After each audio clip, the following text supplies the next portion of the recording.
Hello everyone, welcome here. Today we'll start our new chapter which is mole concept. This is basically important for NEET, JEE and 11th class. ये अपनी 11th class का chapter है chemistry का, physical chemistry का। और अपन आज start करेंगे इसको बहुत ही स्मूथली, एकदम बेसिक से जीरो लेवल से एडवांस लेवल तक सारे कॉन्सेप्ट्स को समझते हुए, जो कि अपने एग्जाम पॉइंट ऑफ व्यू से रिलेवेंट है। ठीक है, so let's start first lecture of this chapter. Start करने से पहले अपन कुछ पारिवारिक बातें कर लेते हैं। ठीक है, मतलब क्या आप तारक मेहता देखते हो? ठीक है, समझ में आता है वो? आता होगा, मुझे भी आता है, मैं भी देखता हूँ। बॉलीवुड मूवीज देखते हो या वेब सीरीज देखते हो या फिर साउथ की मूवीज देखते हो या फिर कुछ लड़कियां होगी वो कुछ सीरियल्स वगैरह या कुछ भी एनीथिंग, वो सब देखते हो? हाँ, देखते होंगे, मैं भी देखता हूँ। समझ में आती है, रील समझ में आती है, इंस्टाग्राम पे मजा आता है। आता है, मुझे भी आता है, मैं भी देखता हूँ। ठीक है, जब इतनी सारी अपन अपने अंदर सिमिलरिटीज है कि जो चीज मुझे समझ में आती है वो आपको भी आती होगी। ठीक है, तो मेरे तो खुद के 10th के अंदर सेकंड डिवीजन से पास हो रखा हूँ, और जब ये मोल कॉन्सेप्ट चैप्टर मुझे अच्छे से समझ में आ सकता है, ठीक है, तो आपको क्यों नहीं आएगा? आपको भी आएगा और मजे भी आएंगे। क्या सच में? हाँ, मजे आने की गारंटी मेरी। क्या हम जो भी पढ़ेंगे इससे सारे क्वेश्चन सोल्व होंगे? हाँ, बिल्कुल होंगे। अपन चैप्टर के एंड के अंदर सारे पीवाई क्यूज, नीट और जेई दोनों में पूछे हुए सारे पीवाई क्यू सोल्व करेंगे और डीपीपी सोल्व करेंगे, और बहुत सारी अलग अलग थीम पे बेस्ड क्वेश्चंस भी सोल्व करेंगे। ठीक है, तो स्टार्ट करते हैं अपना आज का चैप्टर। और स्टार्टिंग अपन कुछ इस तरह से करते हैं, व्हाट इज मोल। सबसे पहले मोल कॉन्सेप्ट पढ़ रहे हैं अपन, तो अपन को पता भी होना चाहिए कि मोल होता क्या है। तो बेसिकली मोल एक ऐसा यूनिट होती है, ठीक है, मोल इज द ऐसा unit for the measurement of amount of substance. मतलब किसी भी सब्सटेंस की अमाउंट मेजर करने के लिए एक ऐसा यूनिट होती है, स्टैंडर्ड सिस्टम होता है ये, जिसको अपन नाम देते हैं मोल। ठीक है, लाइक बात करते हैं ऐसा यूनिट। ठीक है, तो ऐसा यूनिट में सबसे पहले बात करते हैं अपन की यूनिट ऑफ लेंथ। ठीक है, लेंथ की यूनिट क्या होती है? लेंथ की ऐसा यूनिट क्या होती है? मीटर, सबको पता है। ठीक है, ये क्या होती है इसकी ऐसा यूनिट? लेंथ मेजर करने के लिए, लेंथ अपन किससे मेजर करते हैं? मीटर से मेजर करते हैं। अपन कहीं ऐसा तो मेजर नहीं करते ना कि लेंथ मेजर करनी है और सेकंड में मेजर कर रहे हैं अपन की, हाँ ये मान लो ये लेंथ दे दी कि ये लेंथ काउंट करो, तो अपन इसको मीटर में काउंट कर सकते हैं कि ये 10 मीटर होगी या एक्स मीटर होगी, कुछ भी मीटर होगी। बट अपन इसको ऐसे थोड़ी बोल सकते हैं कि ये एक्स सेकंड होगी। क्यों होगी भाई एक्स सेकंड? सेकंड किसकी यूनिट ऐसा ऐसा यूनिट होती है सेकंड्स? टाइम की। अगर टाइम मेजर करना होगा तो अपन सेकंड्स में ही मेजर करते हैं या फिर आवर्स में मेजर करते हैं। कभी भी टाइम को मीटर में कन्वर्ट करते देखा है? नहीं करते देखा, पागल भी नहीं करता है। ठीक है, तो अब बात आती है मास की। ठीक है, मास को किसके अंदर मतलब मेजर करते हैं? मीटर में करते होंगे? नहीं करते। मास को अपन किस में करते हैं? किलो में। ठीक है, किलोग्राम, ग्राम, इसमें ये किलो मास की ऐसा यूनिट होती है। वैसे ही किसी भी सब्सटेंस की अमाउंट मेजर करने के लिए अमाउंट ऑफ सब्सटेंस मेजर करने के लिए अपने पास एक ऐसा यूनिट होती है, और उस ऐसा यूनिट को ही अपन बोलते हैं मोल। तो ये चैप्टर बहुत ही इजी है, और केमिस्ट्री के जो और बाकी चैप्टर्स है 11th और 12th के, उनमें मोस्ट ऑफ द चैप्टर्स में इसका रोल रहता है। ये खुद एक बेसिक है। ठीक है, बहुत इंपॉर्टेंट है। ध्यान से छोटी छोटी चीजें अपन पढ़ते हुए चलेंगे एकदम बेसिक से। तो सबसे पहले मोल क्या होता है? ठीक है, मोल होता है, एक मोल एक ऐसा यूनिट है किसी भी अमाउंट ऑफ सब्सटेंस को मेजर करने के लिए। ठीक है, अब बात करते हैं, जैसे 1 किलोग्राम ले लिया अपन ने। ठीक है, 1 किलोग्राम में कितने ग्राम्स होते हैं? 1000 ग्राम, सबको पता है। 1 लीटर होता है, उसमें कितने मिलीलीटर्स होते हैं? 1000 ml, ठीक है। और अपन बात करें, जैसे कुछ भी ले लो यार, 1 आवर, 1 आवर में कितने मिनट्स होते हैं? 60 मिनट। सेम वैसे ही एक मोल के अंदर 6.023 मल्टीप्लाई 10⁻23 नंबर होता है, ठीक है। और जो ये नंबर होते हैं इसको अपन Na भी बोलते हैं। Na क्यों बोलते हैं? क्योंकि जो अपना एक आगे एक बात करेंगे एक हाइपोथेसिस की, एवोगैड्रोस हाइपोथेसिस।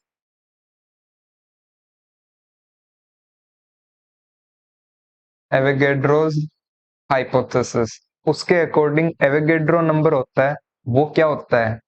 6.023 इंटू 10⁻23, या फिर उसको अपन 1 मोल भी बोलते हैं, ठीक है। इसी को अपन बोलते हैं Na, एवोगैड्रोस नंबर, ठीक है। अब अपन अपना चैप्टर स्टार्ट करने से पहले कुछ इंपॉर्टेंट टर्म्स के बारे में बात करेंगे जो कि अपन को आनी बहुत जरूरी है। हालांकि ये आपने पहले भी पढ़ चुकी होगी, अगर आपने एटॉमिक स्ट्रक्चर पढ़ा है तो आपको ये सारी चीजें पता होंगी, बट फिर भी अपन एक बार रिकॉल करते हैं, रिवाइज करते हैं। सबसे पहली चीज अपन को पता होनी चाहिए एटॉमिक मास। एटॉमिक मास होता क्या है, ठीक है। ये अपने पास कोई भी एक एटम है, ठीक है। ये एटम स्पीयरिकल फॉर्म में ही है, बस यहाँ पे मेरे डायग्राम सही नहीं बन रहे, ठीक है। तो अपन तो चलते हैं एटम पे। ये अपने पास अपना एक एटम बना लिया। एटम के अंदर क्या होती है? न्यूक्लियस होती है, और न्यूक्लियस के अंदर कौन एग्जिस्ट करते हैं? Protons plus neutrons. और न्यूक्लियस के आउटसाइड अपने ऑर्बिट के अंदर कौन रिवॉल्व करते हैं? इलेक्ट्रॉन्स। मतलब अगर मुझे इस एटम का मास बताना होगा, उसी को मैं एटॉमिक मास बोलूंगा। और वो एटॉमिक मास क्या होगा? इलेक्ट्रॉन का मास प्लस प्रोटॉन का मास प्लस न्यूट्रॉन का मास, इन सब के मास को मिला के जो मास होगा वही तो एटम का मास होगा। इनके अलावा भी कोई चीज होती है क्या एटम में? नहीं होती ना। तो मैं यहाँ पे क्या लिख सकता हूँ? एटॉमिक मास क्या होगा? Mass of neutron plus mass of proton plus mass of electron, ठीक है। इसी को अपन बोलते हैं एटॉमिक मास। बट अपन लिखेंगे ऐसा, एटॉमिक मास क्या होता है? Mass of proton plus mass of neutron, इसी को अपन बोलते हैं एटॉमिक मास। बात आई यहाँ पे इलेक्ट्रॉन का मास कहाँ गया? तो इलेक्ट्रॉन के मास को अपन नेग्लेक्ट करते हैं।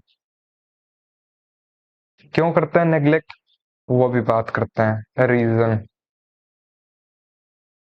ठीक है। मास ऑफ प्रोटॉन पता है और mass of neutron approximately same होते हैं। और कितने होते हैं वो? 1.66 इंटू 10⁻⁻24 ग्राम, यही होता है। और मास ऑफ इलेक्ट्रॉन क्या होता है? 9.1 इंटू 10⁻⁻28 ग्राम के अंदर, ये होता है मास ऑफ इलेक्ट्रॉन। अब इन दोनों को कंपेयर करके देखो, इसको और इसको। जब अपन कंपेयर करते हैं, ऑन कंपेयरिंग, जो मास ऑफ प्रोटॉन होता है वो इलेक्ट्रॉन के मास से 1840 टाइम्स, अप्रोक्सीमेटली 1840 टाइम बड़ा होता है मास ऑफ प्रोटॉन इलेक्ट्रॉन से। तो इस वजह से अपन मास ऑफ इलेक्ट्रॉन को क्या कर देते हैं? नेग्लेक्ट। तो अगर अपन से एटॉमिक मास पूछे तो एटॉमिक मास क्या होता है?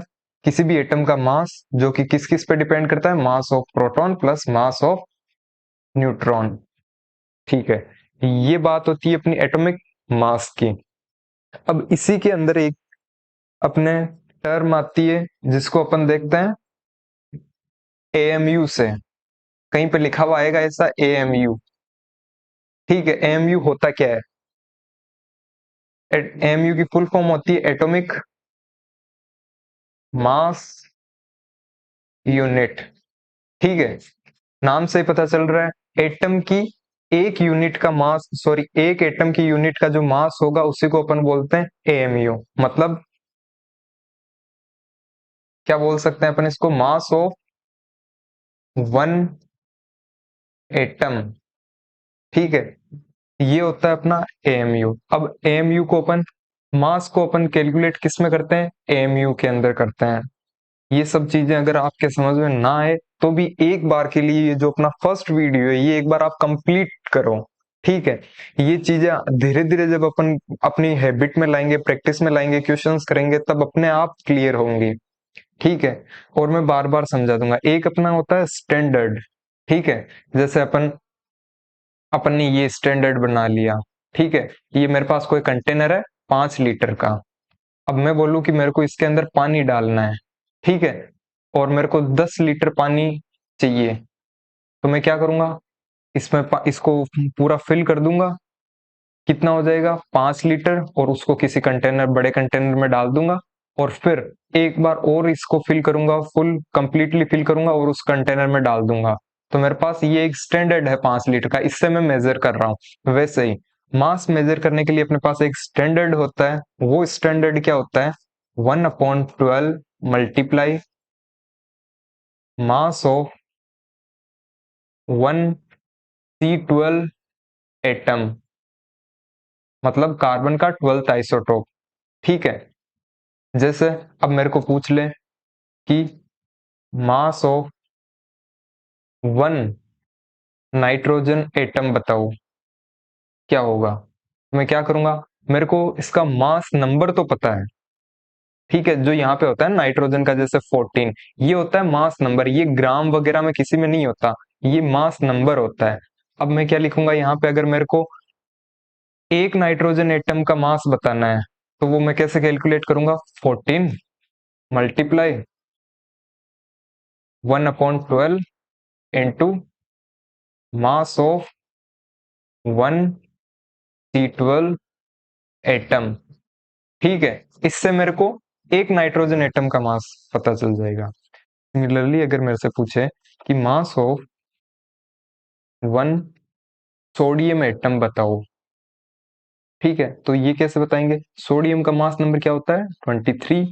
अब इसको अपन किससे मल्टीप्लाई कर देंगे, 1/12 multiply mass of 1C12 atom, ठीक है।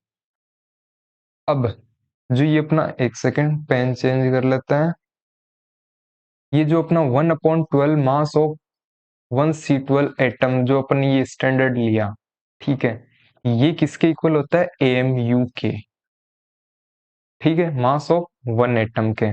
तो मेरे को अगर नाइट्रोजन का बताना होगा तो ये 14, और इसको मैं क्या लिख सकता हूँ, एएमयू। इस पूरी को भी मैं क्या लिख सकता हूँ, एएमयू। तो मैं इसका क्या लिख सकता हूँ, 23 एएमयू मास। और नाइट्रोजन के एक एटम का मास कितना हो जाएगा, 14 एएमयू। वहीं पूछ लेता मास ऑफ 1 ऑक्सीजन एटम, तो क्या होता, 16 एएमयू। क्लियर। अब कब से बात चल रही है एएमयू एएमयू एएमयू, तो सबसे पहले अपन लिखते हैं 1 एएमयू किसके इक्वल होगा, 1/12 multiply mass of 1C12 atom, ठीक है। इतनी बात क्लियर अपन ने देखी थी। अब जैसे स्पीड को अपन मेजर किससे करते हैं, स्पीडोमीटर से, ठीक है। अलग अलग चीजें होती है, अलग अलग इंस्ट्रूमेंट्स होते हैं अलग अलग चीजें मेजर करने के लिए। जैसे अपन ने अपना अपने प्रीवियस चैप्टर के अंदर बात की थी, जैसे गैसेस के लिए प्रेशर मेजर करने के लिए अपन ने दो इंस्ट्रूमेंट्स पढ़े थे, कौन कौन से, बैरोमीटर और मैनोमीटर। वैसे ही कोई भी बहुत छोटा मास मेजर करने के लिए अपने पास एक इंस्ट्रूमेंट है जिसको अपन बोलते हैं स्पेक्ट्रोमीटर। स्पेक्ट्रोमीटर, इस स्पेक्ट्रोमीटर से अपन एक एएमयू का मास कैलकुलेट कर सकते हैं, और एक एएमयू किसके इक्वल होता है, 12th part of mass of 1C12 atom के, ठीक है। तो अपन ने क्या किया कि ये स्पेक्ट्रोमीटर लिया, इसके अंदर अपने एक C12 एटम का मास निकाल के देखा, और वो मास क्या आया अपने पास निकल के, मास ऑफ 1C12 एटम, वो मास अपने पास आया 1.99 मल्टीप्लाई 10⁻⁻23 ग्राम, ये अपने पास ग्राम के अंदर वैल्यू आई। अब मैं क्या बोल सकता हूँ, एक एएमयू किसके इक्वल होता है, 1 AMU is equals to 1/12 multiply 1.99 multiply 10⁻³ -23। ये मैंने कैसे लिखा, मास ऑफ 1 कार्बन 12 एटम का अपन ने मास कैलकुलेट करके देखा, किससे, स्पेक्ट्रोमीटर से, और वो अपने पास क्या निकल के आया, 1.99 मल्टीप्लाई 10⁻³ ग्राम। ग्राम के अंदर ये वैल्यू आई। तो अगर मेरे को एक एएमयू का मास कैलकुलेट करना होगा ग्राम के अंदर, तो मैं क्या करूंगा, इसकी जगह लिख दूंगा ये वैल्यू, और ये 1/12 एज इट इज रहेगा। तो मेरे पास ये वैल्यू किस में आ जाएगी, ग्राम्स में। तो मैं करके देखता हूँ, ये मैंने कर लिया। ठीक है, अब जब अपन इसको सोल्व करते हैं तो अपने पास क्या वैल्यू आएगी, चलो अपन सोल्व करके ही देखते हैं। इसको अपन अप्रोक्सीमेट 2 मान सकते हैं, 2 मान लिया अपन ने। ठीक है, अब ये मैंने एक जीरो ले लिया, और यहाँ पे मैंने 10⁻⁻24 कर दिया। अब पहले इससे डिवाइड करते हैं, 2 से डिवाइड करते हैं, तो ये 6 टाइम 10 टाइम्स। ठीक है, अगेन 2 से करते हैं 5 टाइम्स 3 टाइम्स। अगेन 3 को अपन 5 में डिवाइड करेंगे तो 1 और 2 बच गया, तो और क्या होगा, 1.66 के अप्रोक्सीमेट अपना आंसर आएगा। तो अपन क्या बोल सकते हैं, जो अपना 1 एएमयू होता है, इसकी ग्राम के अंदर वैल्यू होती है, वो होती है 1.66 मल्टीप्लाई 10⁻⁻24 ग्राम। और एक बार फिर से देखना, यही वैल्यू अपन ने पीछे बात की थी किसकी, mass of proton and mass of neutron, वो भी कितनी आ रही थी, 1.66 इंटू 10⁻⁻24। तो अपन क्या बोल सकते हैं कि जो अपना 1 एएमयू है, ये अप्रोक्सीमेटली इसका मास किसके इक्वल होगा, mass of proton and mass of neutron के अप्रोक्सीमेटली इक्वल होता है। क्लियर।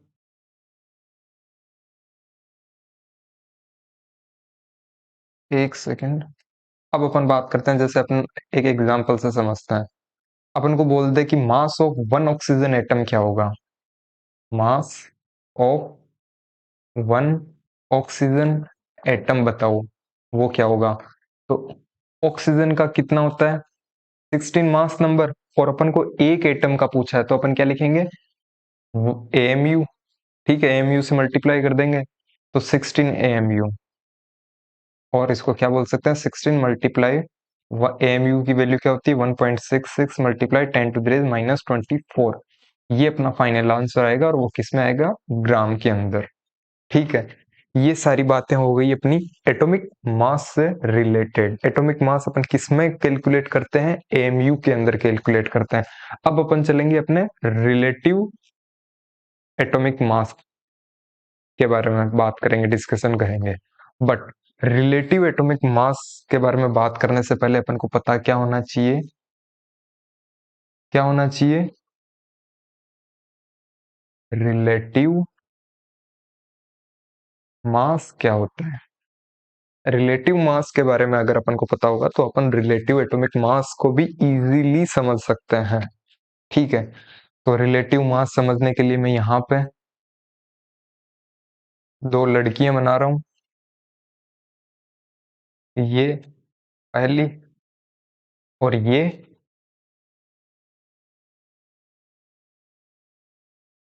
दूसरी। ठीक है, कैसे भी हो, डायग्राम बना रहे हैं अपन, ऐसे कोई दिल पे मत ले लेना। ठीक है, ये अपने पास दो लड़की हैं। ठीक है, इन दोनों को अपन नाम दे देते हैं। अपन ने इसको नाम दे दिया शीला, इसको अपन ने नाम दे दिया मुन्नी, मुन्नी। ठीक है, अब यहाँ पे शीला का अपन ने जब वेट मेजर किया, इसको अपन ने वेट मेजर करने वाली मशीन पे, वेइंग मशीन पे चढ़ाया इसको, तो इसका जो वेट आया वो आया 50 kg। ठीक है, और जब मुन्नी को चढ़ाया वहां पे, तब वेट क्या आया, 200 kg। अब समझ जाओ, मुन्नी यूं ही बदनाम नहीं है। ठीक है, तो अब अगर अपन को इनका रिलेटिव मास बताना हो कि mass of Munni relative to Sheela बताना हो, तो मैं यहाँ पे क्या लिखूंगा, mass of Munni relative to Sheela. ठीक है, तो वो क्या लिखेंगे अपन, mass of Munni upon mass of Sheela करके अपन इनका रिलेटिव मास कैलकुलेट कर सकते हैं। सबको पता होगा ये बात, 200 अपॉन नीचे शीला का मास कितना है, 50। जब इसको अपन सोल्व करेंगे तो अपने पास यहाँ पे वैल्यू कितनी आ जाएगी, 4। ये आ गई 4। ठीक है, क्या इसकी कोई यूनिट दिख रही है, ये पहले मान लो 200 केजी था, नीचे शीला का मास कितना था, शीला का मास 50 केजी, केजी से केजी गया, इस यूनिट से ये यूनिट गई, तो अपने पास ओवरऑल अपना आंसर आया वो 4 आया। क्या यहाँ पे कोई यूनिट बची, नहीं बची। तो जो रिलेटिव मास होता है अपना, वो क्या होता है, एक यूनिट लेस क्वांटिटी होती है। ये चीज समझ में आई। भैया सब मुन्नी को बदनाम कर रहे हैं, आप भी कर रहे हो, मैं नहीं कर रहा हूँ। मैंने इसको मशीन पे चढ़ाया, इसका वेट ही 200 केजी है, अब मैं क्या कर सकता हूँ उसमें। ठीक है, तो चलते हैं अपन आगे, इसको एक बार फिर से समझते हैं रिलेटिव मास क्या होता है। सबसे पहले अपने पास है एक माउस, माउस। एक अपने पास है केट। ठीक है, इसका अपन ने मास मान लिया 1 केजी। ठीक है, इसका मान लिया अपन ने मास 10 केजी। और अब अगर अपन को पूछे कि मास ऑफ, अपन को ये बताना हो कि मास ऑफ माउस ले लेते हैं, माउस रिलेटिव टू कैट क्या होगा, तो अपन क्या करेंगे, इनके मास का रेशियो ले लेंगे, mass of mouse upon mass of cat, sorry mass of cat. अच्छा, सही है, mass of mouse upon mass of cat which is 1/10। और अगर यहाँ पे पूछता mass of cat relative to mouse, तो अपन क्या लेते ratio, mass of cat upon mass of mouse which is 10/1। ये होता है अपना रिलेटिव मास। ठीक है, अब ये मत बोल देना कि सर, सॉरी भैया, कि ये माउस है, इसको तो ये केट खा जाएगी, तो केट का ही मास होगा सारा जो होगा, नहीं होगा। अपने यहाँ पे बीच में एक बैरिकेड लगा रखा है, खाने नहीं देंगे, अपन खड़े रहेंगे वहां पे। ठीक है, तो अब अपन क्या समझ सकते हैं कि अपना रिलेटिव मास क्या होता है। एक सेकंड देना, ब्लैक स्क्रीन ले लेते हैं। अब अपन बात करेंगे अपने रिलेटिव एटॉमिक मास की। रिलेटिव एटॉमिक मास है तो किसी के कंपैरिजन में होगा, और वो किसके कंपैरिजन में होगा, मतलब किसके रेस्पेक्ट में होगा, किसी भी एटम का, अगर एलिमेंट का अगर अपन को मास पूछे, जैसे मास of one atom of element. ठीक है, तो इसको अपन किसके रेस्पेक्ट में बता सकते हैं, अपने पास एक अपना स्टैंडर्ड था, वो क्या था, एएमयू, या फिर 1/12 into mass of one C12 atom. ठीक है, जैसे अगर ये समझ में ना आया हो तो अपन और एग्जाम्पल से समझते हैं। जैसे अपन अपन से पूछ लिया रिलेटिव मास बताना है अपन को किसका, ऑक्सीजन के एक एटम का, मतलब relative atomic mass of oxygen atom. तो अपन कैसे बता सकते हैं इसको, मास ऑफ वन ऑक्सीजन एटम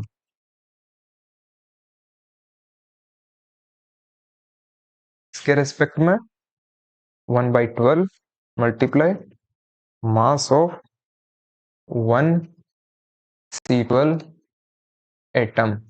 ठीक है, अब मास ऑफ वन ऑक्सीजन एटम क्या होता है, 16 AMU। पीछे बात की थी ना अपन ने कि mass of one oxygen atom कितना होगा, 16 AMU। और इस यूनिट को क्या बोल सकते हैं अपन, इस स्टैंडर्ड को, इसको भी अपन ने एएमयू बोला था, तो 16 एएमयू अपॉन एएमयू, एएमयू से एएमयू गया, बचा क्या अपना 16। 16 की कोई यूनिट है नहीं है, मतलब जो अपना रिलेटिव एटॉमिक मास होता है वो भी एक यूनिट लेस क्वांटिटी होती है। तो मैं यहां पे क्या लिख सकता हूं कि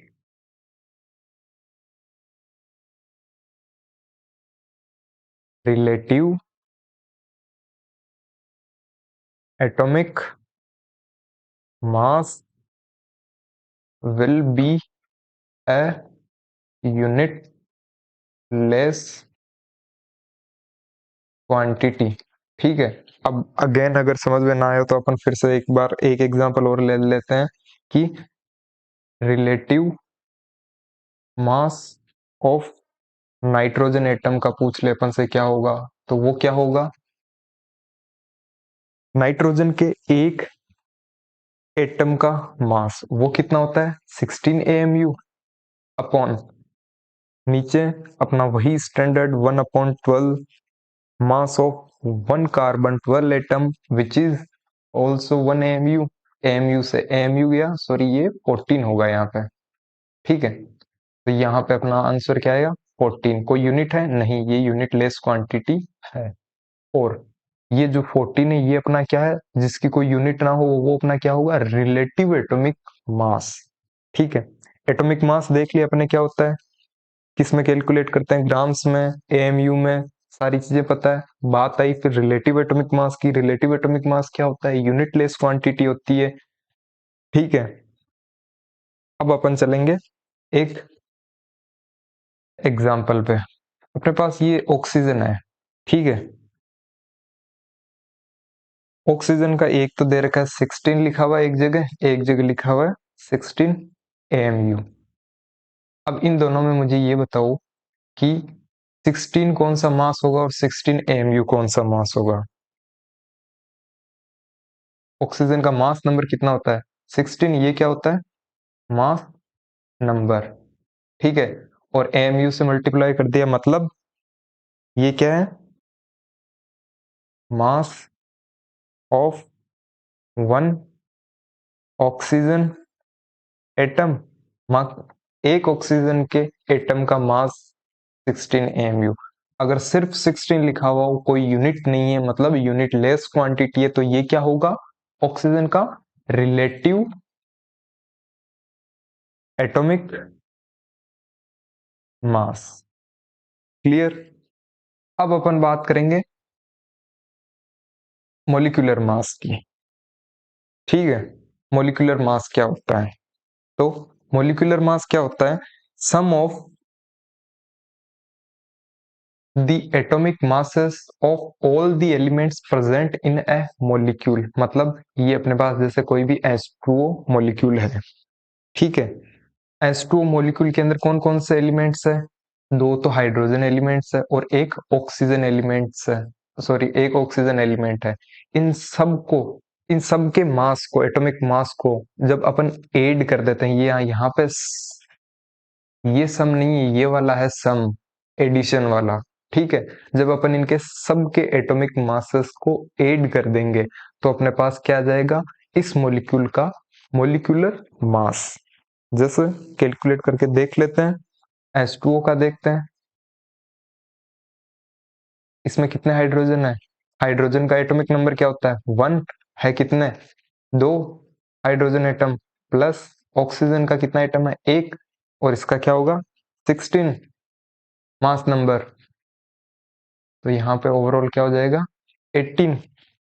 ठीक है, वही मेरे को दे दे, पूछ ले H2SO4 का बताना हो मुझे, तो कैसे बताऊंगा, हाइड्रोजन के कितने एटम दो, एक का कितना 1, तो 1 × 2 प्लस ऑक्सीजन के, सॉरी सल्फर के कितने एक, 1 × कितना होता है सल्फर का, एक सल्फर का 32 प्लस ऑक्सीजन कितने चार, एक का कितना होता है 16।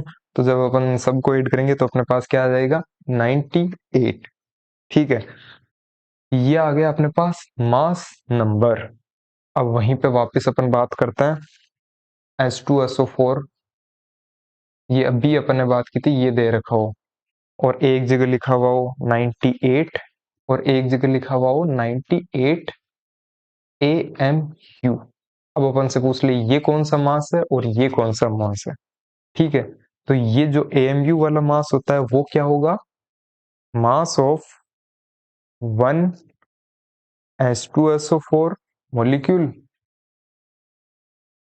एक H2SO4 मॉलिक्यूल का मास होगा वही होता है 98 AMU। और ये वाला 98 यूनिट लेस क्वांटिटी हो जिसकी जहां पे कोई यूनिट ना दे रखी हो वो क्या होगा, उसका उस मॉलिक्यूल का रिलेटिव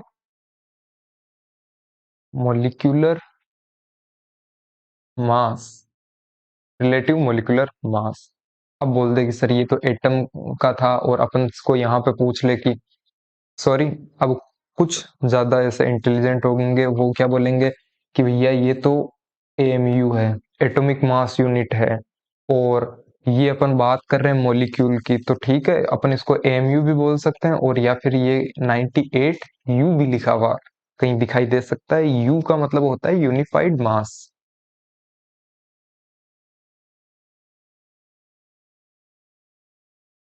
मास, ठीक है, which is also equal to amu. और एमयू की वैल्यू क्या होती है 1.66 multiply 10 to the raise -24 gram.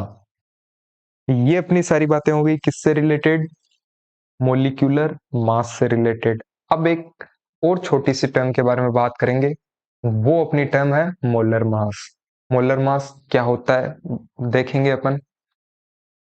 ये होती मोलर मास की जो यूनिट होती है वो होती है ग्राम पर मोल। ठीक है, मतलब मोलर मास क्या होता है, मास ऑफ वन मोल, एक मोल सब्सटेंस का मास ही मोलर मास होता है, और वो किस में होता है, ग्राम में। ठीक है, mass of one mole substance in gram, यही होता है अपना मोलर मास, और इसकी यूनिट क्या होती है, ग्राम पर मोल। मतलब मास of one mole substance in grams. ठीक है, और वन मोल किसके इक्वल होता है, अपने स्टार्टिंग में बात की थी 6.023 मल्टीप्लाई 10 to the raise 23। ये याद रखना है क्या भैया, नहीं रखना, अपने आप होगा ये याद।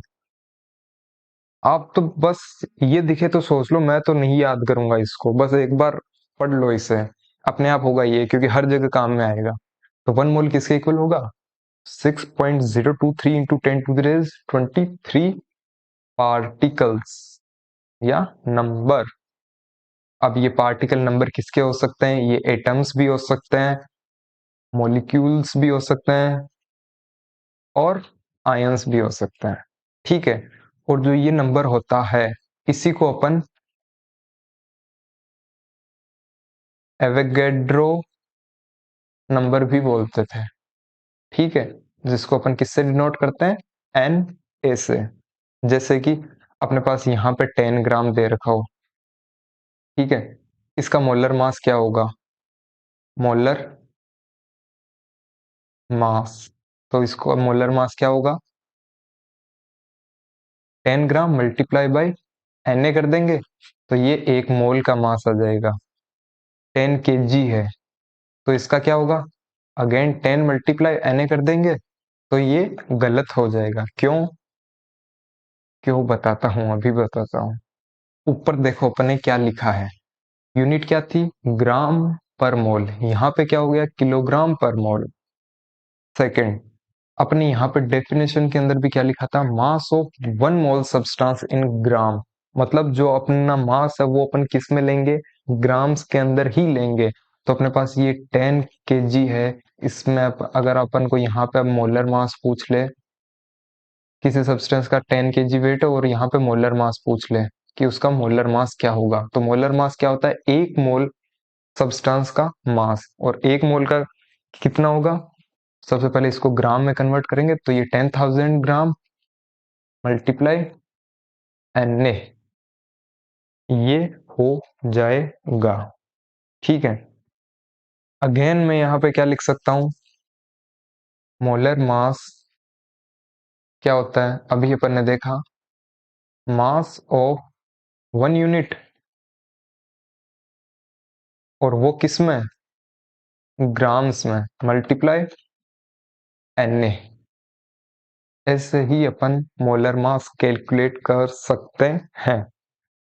अब बात आती है अपनी कि अपन को अगर पूछ ले कि ऑक्सीजन का मोलर मास बताओ, molar mass of oxygen atom, तो वो कैसे बताएंगे अपन, सबसे पहले क्या करेंगे, अपन उसकी एक यूनिट का मास लेंगे, मतलब मास ऑफ 1 ऑक्सीजन एटम, और किसमें, ग्राम में, और उसको किससे मल्टीप्लाई कर देंगे, Na से, एवोगैड्रो नंबर से।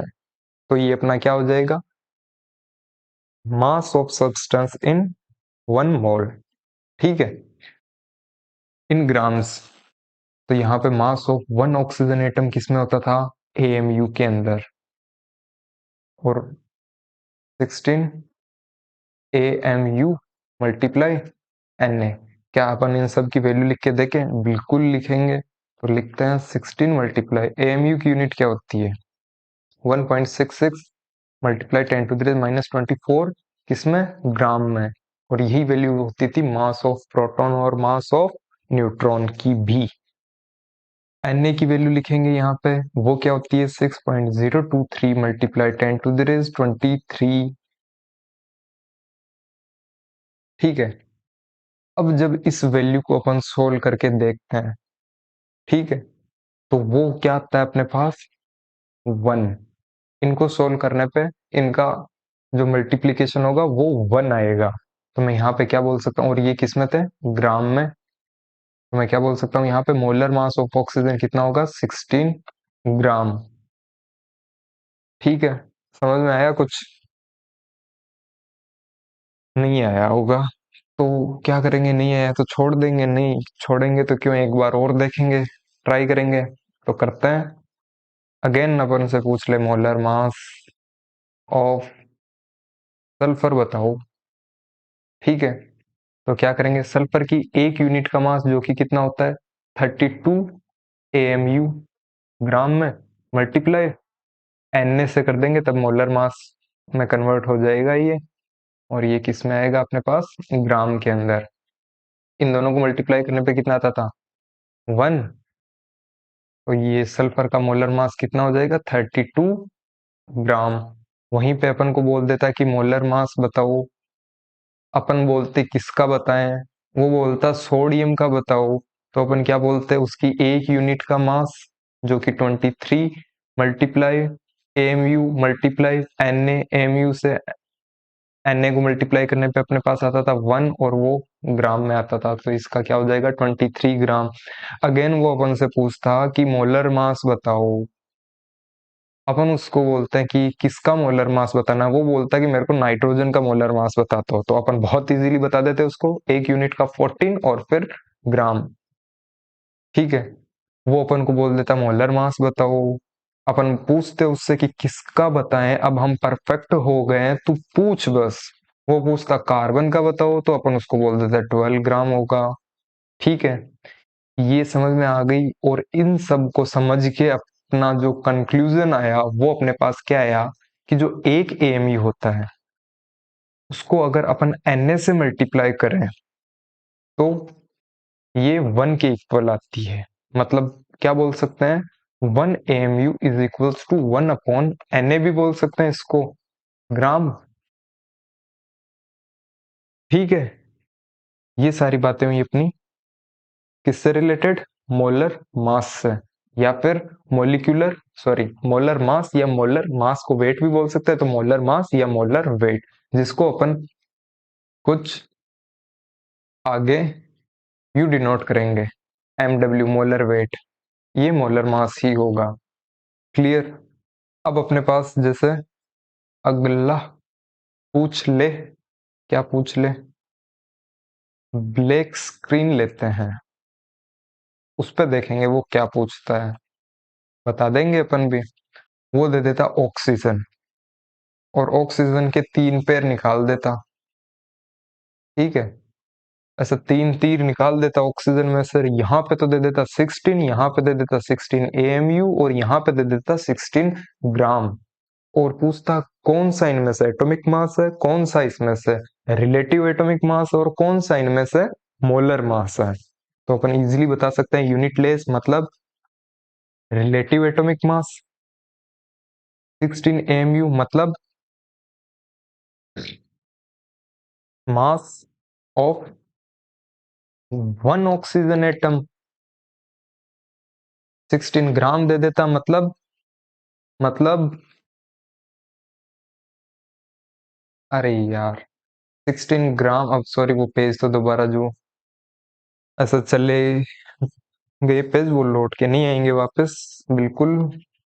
मैं आगे ज्यादा अभी बातें स्टार्ट करूंगा नहीं। बट अगर 16 ग्राम हो तो वो क्या हो जाएगा, इसका मतलब क्या हो जाएगा, जल्दी बताओ, जल्दी जल्दी, मोलर मास या फिर मोलर वेट। क्लियर। यहां तक कि अगर अपनी सारी बातें कंप्लीट है तो अपन बहुत बेसिक चीजें जो अपन को पता होनी चाहिए थी एटॉमिक स्ट्रक्चर में जो अपन ने पढ़ ली थी वो अपन ने दोबारा डिस्कस की थी, की थी नहीं, अभी तो की है। अभी अपन और आगे थोड़ा और डिस्कशन करेंगे और यहां से अपना चैप्टर स्टार्ट होता है मोल कॉन्सेप्ट। अब अपन देखेंगे मोल फाइंड कैसे करते हैं, हाउ टू फाइंड और कैलकुलेट मोल्स। अगर अपन को मास दे रखा हो, नंबर दे रखा हो या वॉल्यूम दे रखी हो तो अपन मोल्स कैसे बताएंगे, वो चीज अपन यहाँ पे स्टार्ट करने जा रहे हैं। तो स्टार्टिंग करते हैं मास से। अगर अपन को कहीं पे मास दे रखा हो और पूछ ले मोल्स क्या होंगे तो बता सकते हैं क्या, बता सकते हैं, आपको पता है, ये चीज आप भी जानते हो ना, तो आपने बताया नहीं, हम कैसे जान सकते हैं, ना ना, बता दिया है मैंने। बताऊं कब बताया, मैंने आपको बोला था जो मोलर वेट होता है, मोलर मास होता है, वो क्या होता है, एक मोल सब्सटेंस का मास किसमें, ग्राम में, ठीक है। तो यहाँ पे मैं क्या बोल सकता हूँ, मोलर वेट इन ग्राम किसके इक्वल होगा, एक मोल के।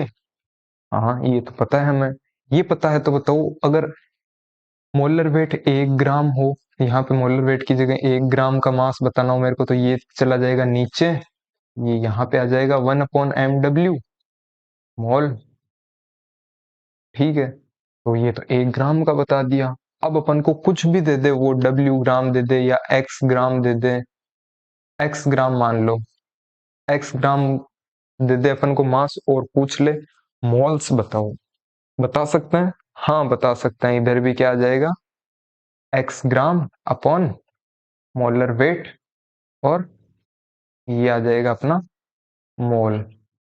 मतलब मैं यहाँ पे फॉर्मूला लिखने जा रहा हूँ और वो फॉर्मूला क्या है कि अगर अपन को मास दे रखा और नंबर ऑफ मोल्स पूछ ले तो बहुत इजी सा फॉर्मूला है, जो गिवन मास होगा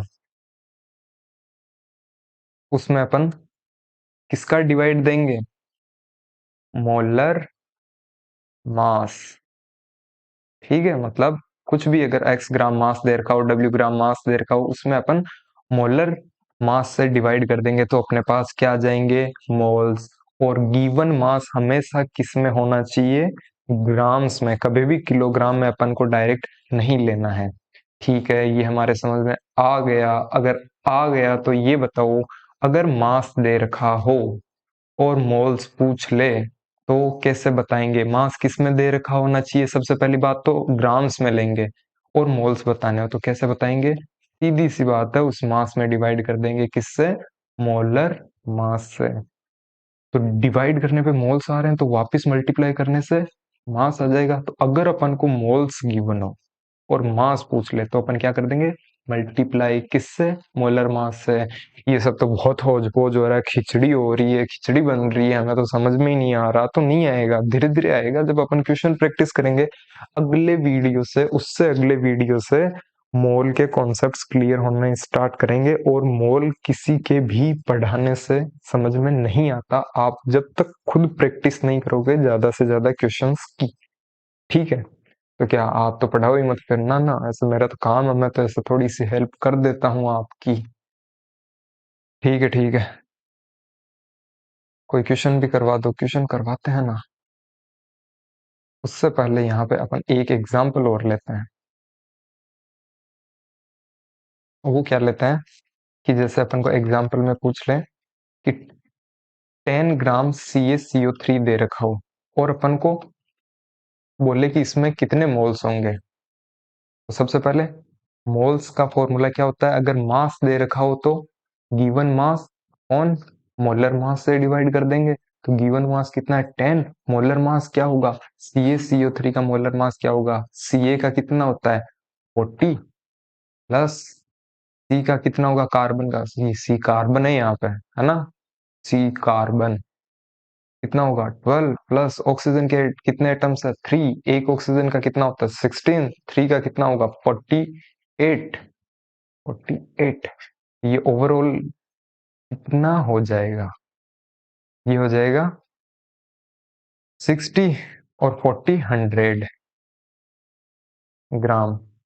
तो CaCO3 का मोलर मास हो जाएगा 100 ग्राम। 1 से 1 गया तो ये अपने पास कितने मोल्स हो जाएंगे 0.1 मोल।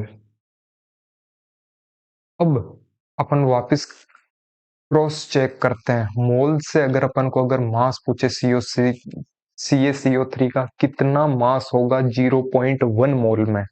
तो अभी अपने पीछे बात की थी, क्या बात की थी कि मल्टीप्लाई कर दें किससे, मोलर मास से। तो कर दो ये यार, मोल कितने हैं 0.1 मल्टीप्लाई मोलर मास कितना है 100, कितने हो जाएंगे 10 ग्राम। यही तो था ना, ठीक है। तो अब अपन चलते हैं अपने क्वेश्चन पे, और ये क्वेश्चन एक बार जेई में पूछा हुआ भी है। How many moles of electron will be way in 1 kg, मतलब 1 किलोग्राम में कितने मोल्स इलेक्ट्रॉन प्रेजेंट होंगे। तो सबसे पहले मोल्स का फॉर्मूला क्या होगा, मोल को अपन एन से डिनोट करते हैं, ठीक है, ये चीज ध्यान में रखना आप। मोल का फॉर्मूला क्या होता है, given mass upon molar mass, ठीक है। गिवन मास कितना है 1, तो 1 सही लिखा है, नहीं गलत हो जाएगा। क्यों हो जाएगा, क्योंकि हमको मास किस में लेना है, ग्राम के अंदर। तो 1 kg में 1000 ग्राम अपॉन मास, इलेक्ट्रॉन का मास क्या होता है सबको पता है 9.1 मल्टीप्लाई 10⁻28 ग्राम। और ये अपना क्वेश्चन सोल्व हो गया। क्या सही हुआ, नहीं हुआ, क्यों नहीं हुआ, क्योंकि मोलर मास पूछा है 1 मोल। ये सिर्फ सॉरी, यहाँ पे ये मास ऑफ 1 इलेक्ट्रॉन है, ठीक है, 1 यूनिट इलेक्ट्रॉन का मास है। और मोलर मास के लिए अपन Na से मल्टीप्लाई करते थे, तो यहाँ पे Na से मल्टीप्लाई करेंगे 6.023 मल्टीप्लाई 10⁻23, तब जाके अपना क्वेश्चन सही होगा। और यहाँ से अपना आंसर क्या जाएगा, ऊपर तो बस जाएगा 10⁸ और नीचे हो जाएगा 54.6। ये अपना फाइनल आंसर होगा। अब ध्यान में आप ये रखना कि अगर कहीं पे ग्राम एटॉमिक मास लिखा हुआ हो या फिर ग्राम मोलिक्यूलर मास भी लिखा हुआ मिल सकता है, या फिर नंबर ऑफ ग्राम एटम्स, या फिर नंबर ऑफ ग्राम मोलिक्यूल्स। अगर अगर ग्राम एटॉमिक मास और ग्राम मोलिकुलर मास दे रखा हो तो वो सिंपली क्या होगा, मोलर मास।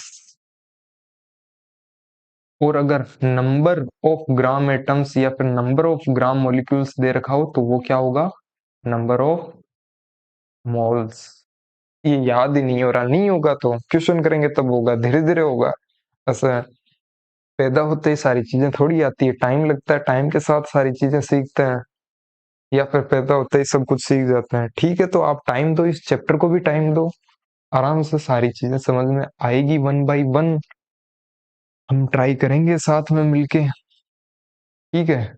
तो मेरे को यहाँ पे दे रखा हो 5 ग्राम मोलिक्यूल्स ऑफ H2O, तो मतलब उसने क्या दे रखा है, रुको रुको, पीछे जाके देखेंगे।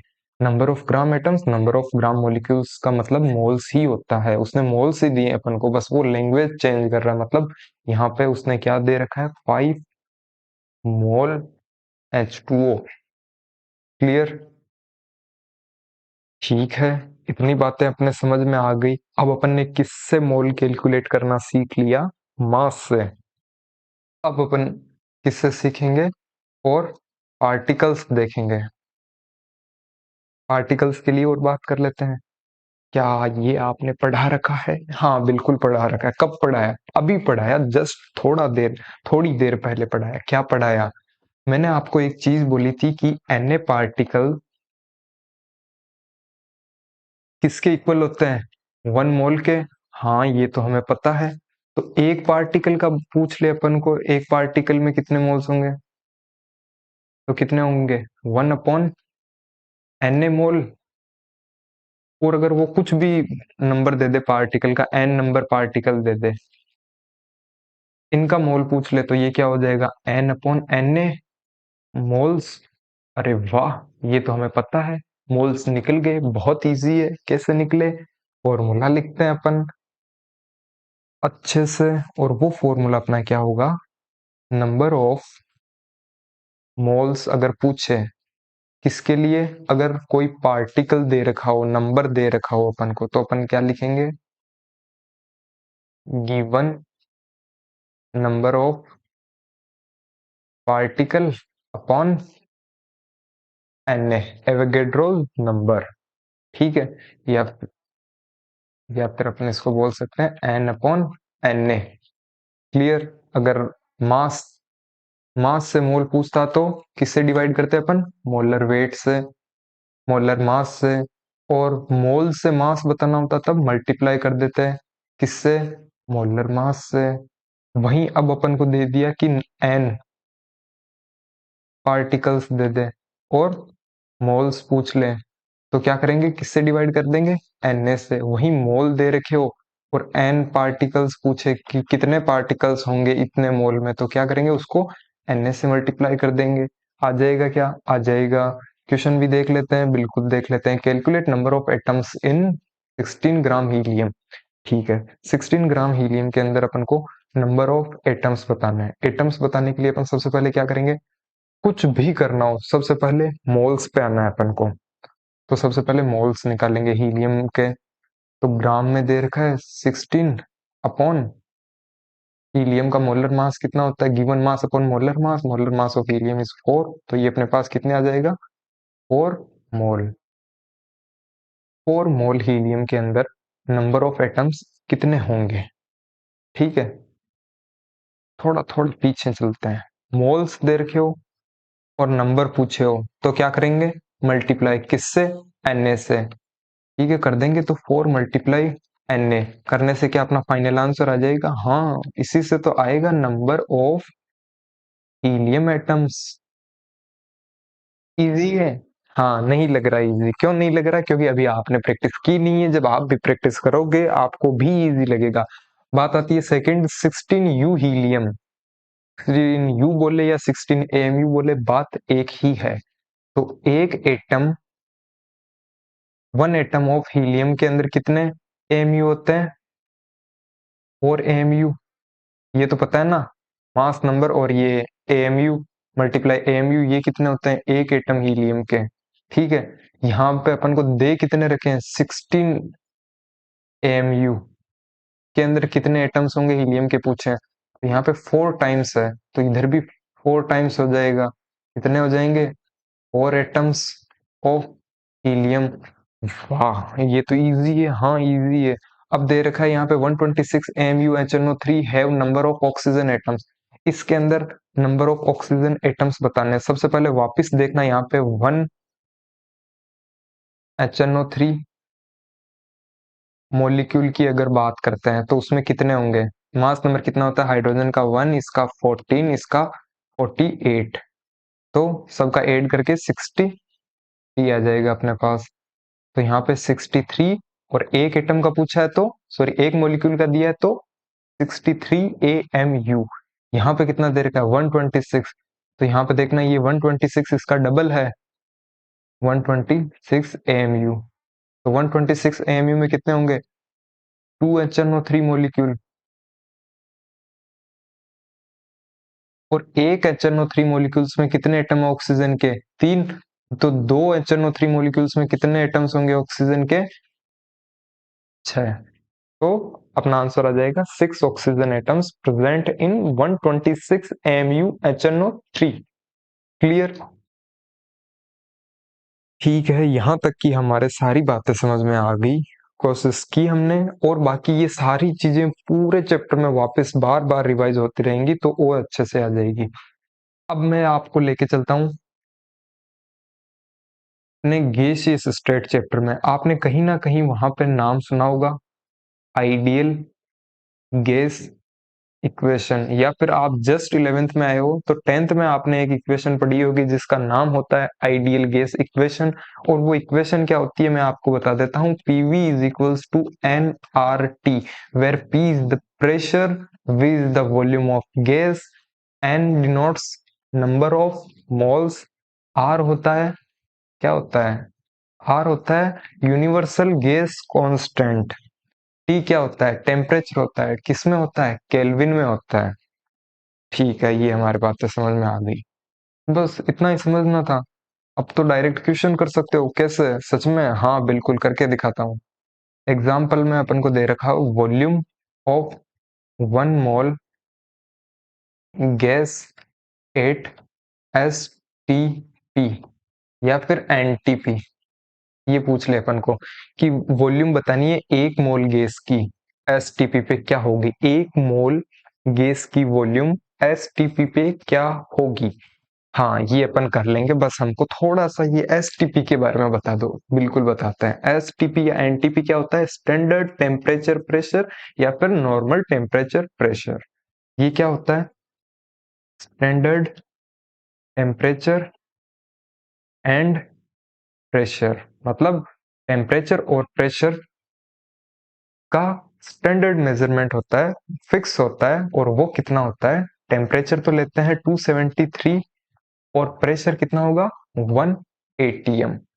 अच्छा हम कर सकते हैं क्या, देखते हैं, कोशिश करते हैं, अपना फॉर्मूला लगाते हैं। फॉर्मूला अपने पास अभी सिर्फ एक है, PV is equals to NRT। पूछा क्या है, वॉल्यूम पूछिए, वॉल्यूम पूछिए, तो V is equals to NRT upon P, नीचे चला जाएगा तो प्रेशर। सब की वैल्यू पुट करते हैं अपन, N कितनी है 1 मोल गैस के लिए पूछिए, R की वैल्यू अगर ATM में है तो अपन क्या लेंगे 0.0821 मल्टीप्लाई टेम्परेचर कितना लेते हैं जितना गिवन है, और STP पे टेम्परेचर कितना होता है 273, तो 273। ये सब याद रखना है क्या, इतना नहीं रखना, बिल्कुल शॉर्टकट बताएंगे अपन, बस अभी एक बार तो देखो, वरना आप बोलोगे कि मेरे को तो कुछ आता ही नहीं है, सीधा ही बताता है ये तो। ठीक है ना, भुला दिया कहाँ पे था, अच्छा हाँ, टेम्परेचर गिवन अपन को इतना, इतना लिख दिया। प्रेशर भी गिवन अपन को, STP पे 1 ATM होता है, 1 लिख दिया। जब इसको अपन सोल्व करेंगे तो अपने पास जो वैल्यू निकल के आएगी वो वैल्यू आती है लीटर में, ठीक है, और लीटर में वैल्यू आती है 22.4 लीटर। तो ये क्या वॉल्यूम आई, 20, मतलब मैं यहाँ पे क्या बोल सकता हूँ, 22.4 लीटर वॉल्यूम होगी किसकी, गैस की, कब, 1 मोल पे। समझ में नहीं आ रहा, आएगा आएगा आएगा। कंक्लूजन लिखते हैं अपन, क्या हमें उतना सब याद रखना नहीं, वो सिर्फ समझने के लिए था, कंक्लूजन याद रखो आप तो। कंक्लूजन क्या था, 22.4 लीटर अपनी वॉल्यूम आई थी, कब, जब अपन ने 1 मोल गैस ली थी, ठीक है। तो मेरे को अगर वो पूछ लेता 1 लीटर गैस के लिए कितने मोल्स होंगे, तो 1/22.4 लीटर हो जाता, हाँ हो जाता।